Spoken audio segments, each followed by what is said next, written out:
নতুন সরকার গঠনের মধ্য দিয়ে শপথ নিয়েছেন প্রধানমন্ত্রী, মন্ত্রী ও নবনির্বাচিত সংসদ সদস্যরা। আর এর সঙ্গে সঙ্গে আবারও আলোচনায় এসেছে একটি গুরুত্বপূর্ণ প্রশ্ন: বাংলাদেশের প্রধানমন্ত্রী, মন্ত্রী ও এমপিরা আসলে কত বেতন পান এবং কি কি বিশেষ সুবিধা ভোগ করেন। আইন অনুযায়ী প্রধানমন্ত্রীর মাসিক বেতন 1,15,000 টাকা। এর পাশাপাশি বাড়ি ভাড়া হিসেবে 1 লাখ টাকা, দৈনিক 3,000 টাকা ভাতা এবং 1.5 কোটি টাকার স্বেচ্ছাধীন তহবিল পান। অন্যদিকে পূর্ণ মন্ত্রীরা মাসে 1,05,000 টাকা, প্রতিমন্ত্রীরা 92,000 টাকা এবং উপমন্ত্রীরা 86,500 টাকা বেতন পান।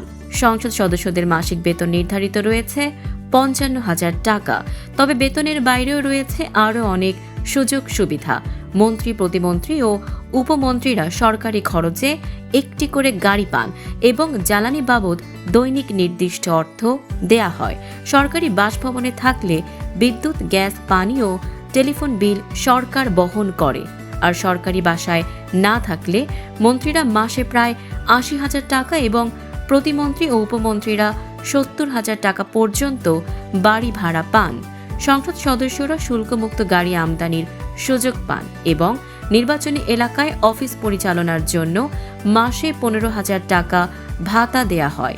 এছাড়া পরিবহন, চিকিৎসা, ভ্রমণ, টেলিফোন, লন্ড্রি ও আপ্যায়নের জন্য আলাদা ভাতা রয়েছে। এর পাশাপাশি মন্ত্রী ও এমপিরা নিজ নিজ এলাকায় দাতব্য ও উন্নয়নমূলক কাজে ব্যবহারের জন্য বছরে কয়েক লাখ টাকার তহবিল পান। এছাড়া ব্যক্তিগত সচিব, সহকারী এবং অফিস স্টাফ সহ প্রশাসনিক সহায়তাও দেয়া হয়। সব মিলিয়ে শুধু বেতন নয়, বরং নানা ভাতা, সরকারি সুযোগ সুবিধা এবং প্রশাসনিক সহায়তা মিলিয়ে প্রধানমন্ত্রী, মন্ত্রী ও এমপিদের দায়িত্ব এবং সুবিধা রাষ্ট্র পরিচালনার গুরুত্বপূর্ণ অংশ হিসেবে বিবেচিত হয়।